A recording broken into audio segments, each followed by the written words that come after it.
Hello and welcome to the Two-Way Street Coffee House. We are here with Lee and Continue. Joann Murdock. I'm so excited to have this interview. I've had the pleasure of working with both of them. Lee and I, we've had the chance to tour together, and I've been on some of his albums, and so it's just such a delight to have you both here, and then also to have you at this final concert of our 50th anniversary celebration. I'm getting goosebumps talking about it.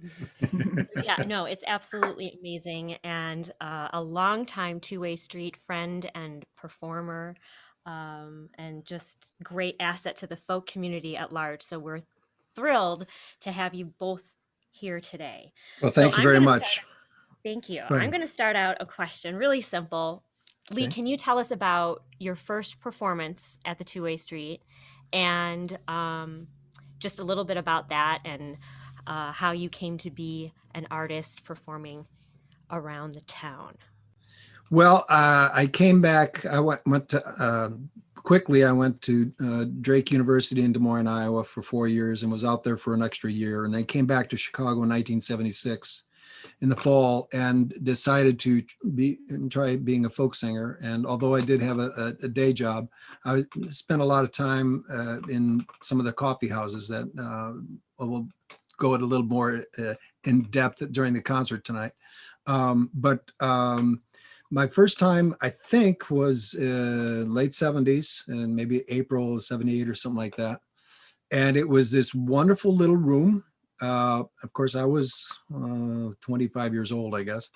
And and I was doing a lot of different types of material, kind of like American folk songs, and then ragtime music and some classical things on the guitar. So I was doing a lot of that type of thing. Not really much in the way of maritime songs or anything like that. And it was just kind of getting my feel for it. And I fell in love with the room. It was just this wonderful, intimate place.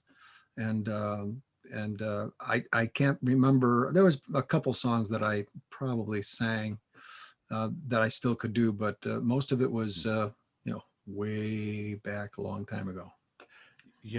When I was talking with Dave about you and Andrew and this Mhm. whole celebration, one of the things that he said was that you were already a big name when you played the room. So I got a kick out of that, and I thought you would like to hear that. But Well, I mean, it probably because I thought I was big stuff at that time too. I guess I don't know.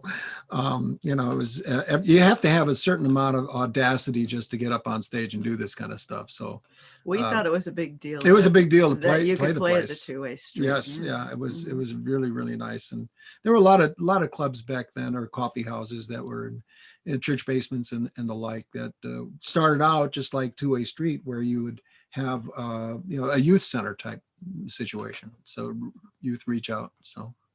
so Joanne, how soon did you get involved? Once you met Lee and you started your relationship, how soon did you get involved with the business aspect and helping with booking and helping with production and all the aspects that you help with? Well, it was kind of gradual, and it took me a lot of years to figure out what it was that I was doing. But I was involved from the start, but I wasn't an agent. I was just Lee's biggest supporter Yep. and fan, and I knew that he was a really, really great musician, and people needed to hear him. And so some of the things I did early on were to make posters that we Hmm. took to Sir Speedy and Big Red Q and all these quick print places, and we printed them on colored paper. And now you can do those on copy machines. But That's back in right. the day, you had to get a halftone made and Right. make up the posters, and I mean, I went to as many of his shows as I could. I didn't go Hmm. down to the open mics that he went to in the middle of the night down in Chicago, Right. or didn't get home till 2 a.m. But yeah, I mean, I was always involved, and I thought it was great. I mean, I thought he was the greatest singer that I'd ever heard, and that everyone should hear him. So I was real enthused about it. So Love then it. it Love is. is blind. So What'd you say? love is blind.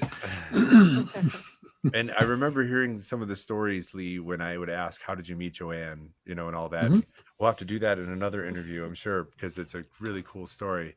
But the what I'm excited about is to hear how Joann, how it turned into becoming, a booking agency, and how you and Lee work together to publish books and produce albums. And I can't remember how Mhm. many you're at now. Is it 24 albums, Lee? It's 21. 21 21. albums and books. I can answer a little bit of that from my perspective. Joann had a full-time job, and I was a folk singer. Okay, that just kind of in the way it's set up. And subsequently, she left that job and was kind of doing some work for Wabansie Community College and things like that. And we went to this conference for the college market. And at this conference, it was in Minnesota, I think.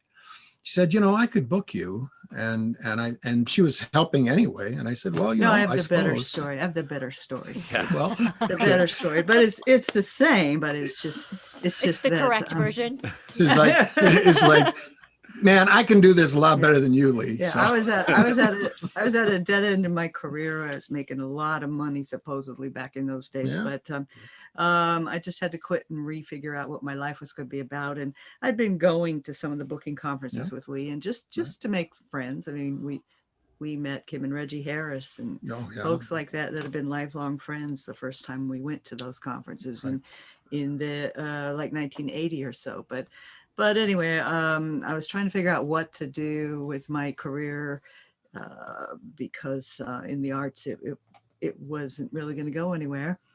And I was very supportive of what Lee did, but I was very much a feminist, and I wasn't just going to be the person supporting his work. But I was talking at that party to a woman who was with a juggler, and I said, so what do you do in your life? You don't just run around with Edward. And she said, well, no, I'm his manager. I get him on TV on the Mike Douglas show, or I try to do this or that. And I thought, oh, well, that's creative, and that's positive, and that's not just a sales job. That's a visionary.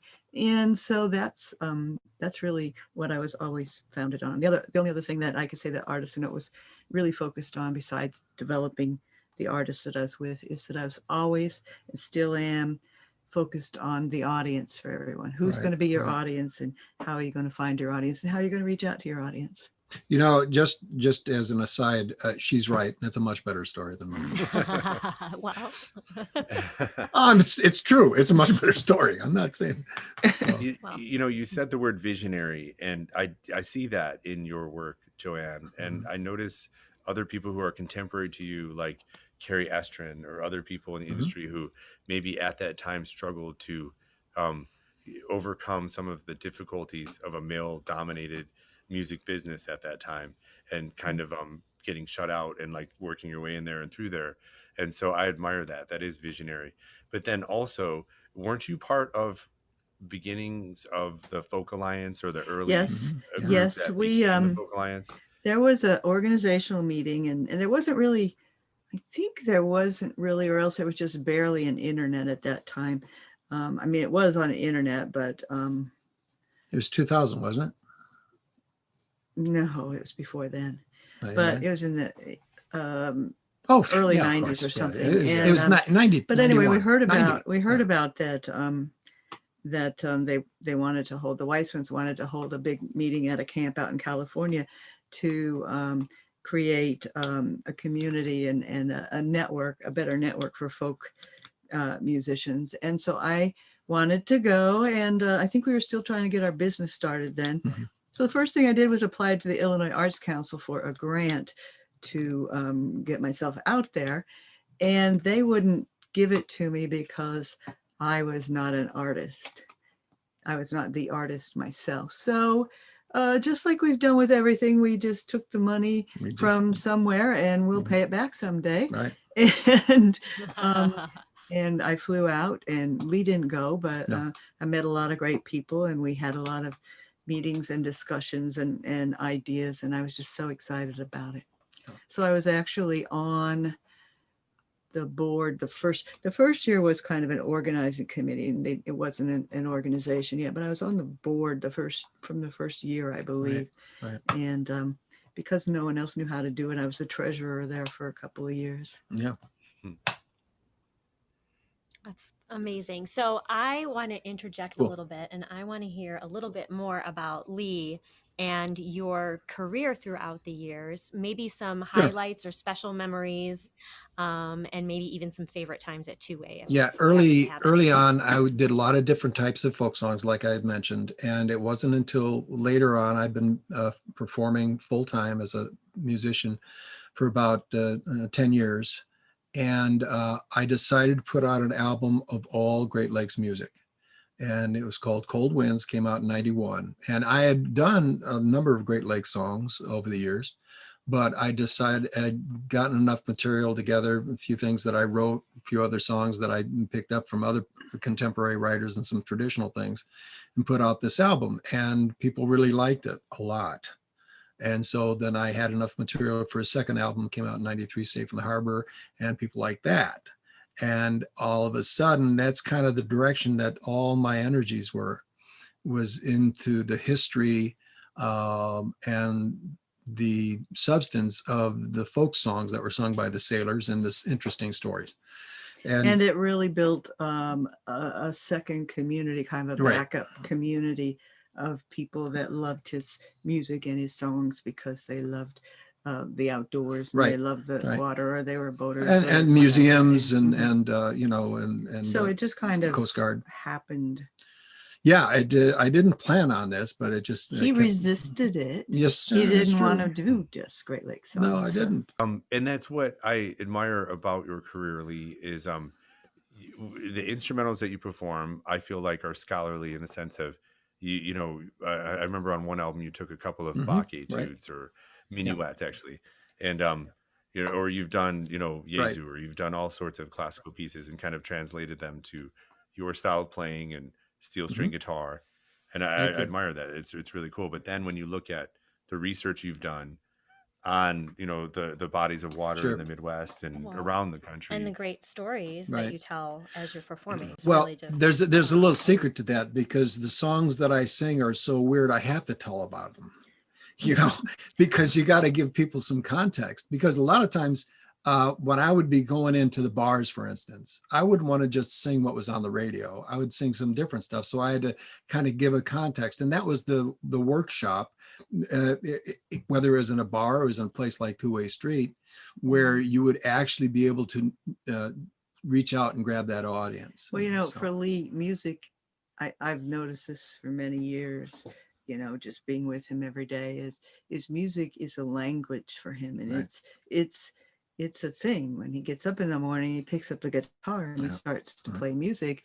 And it's not performing, it's not practicing, it's just him and the music and the Right. guitar.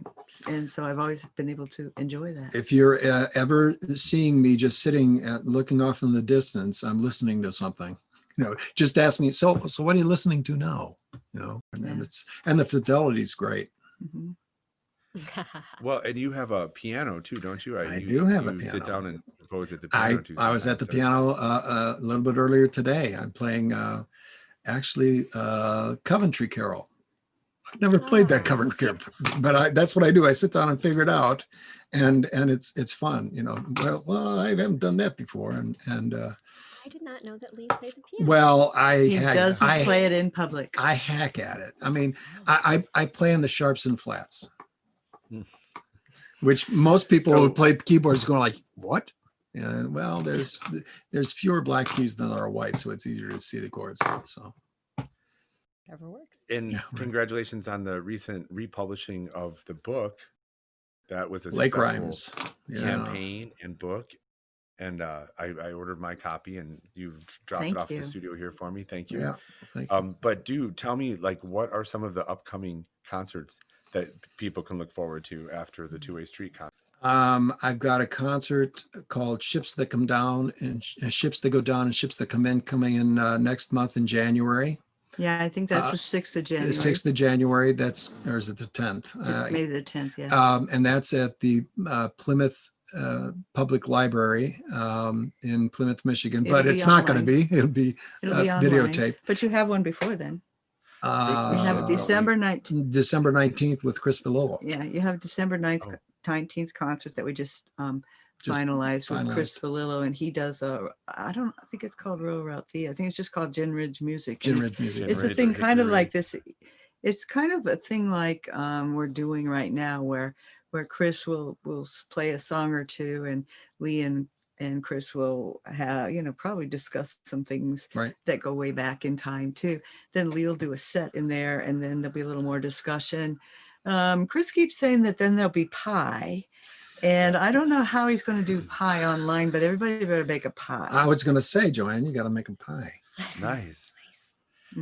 That's just his way of getting pie, Right, I exactly. guess, or something. I mean, But Whatever it if I takes. can you say can't this, blame them for trying. We should try that. if I can say this, you go to the Two-Way Street concert tonight, but you also then go to leemurdock.com and you sign up for his emailing list. Yeah. And he sends notes every 2 to 6 weeks to tell you what's going on. Right. All Great. right. So now everybody knows just where to go to find out all the information. So thank you so much for interviewing with us. And Lee, thank you it's for great. performing as part of our concert. Yes, we It's are my so pleasure. excited to have you as part of it. And thank you both for all that you contribute to our folk community here, not only in Downers Grove, but all of Chicagoland. You're Thank very you. welcome. You've been doing a very nice job with, Great job. and this has been really fun to watch the unbelievable 50 years Oh. of the Two-Way Street Coffee House. And Right. of course, Joel is a second generation Two-Way Street musician. That's and right. As is Heather Steika and some other people who've kind of come up through the years with Two-Way Street. So it's a family. Actually, that was one of my favorite times, was when Joel played for the first time by himself at the Two-Way Street. That Yeah. was really cool. Mhm. And I won't mention that later on tonight when we do the show. since But, then, of course, but it was really cool. But he plays with Jennifer too. Well, But it was yeah. like standing was up all early by on. himself was Yeah. scary. Yeah. Yeah. It really was. But thank you for joining me in that show. You came up and sat in with me Yeah. that night. So thank you. It was And, fun. It was fun.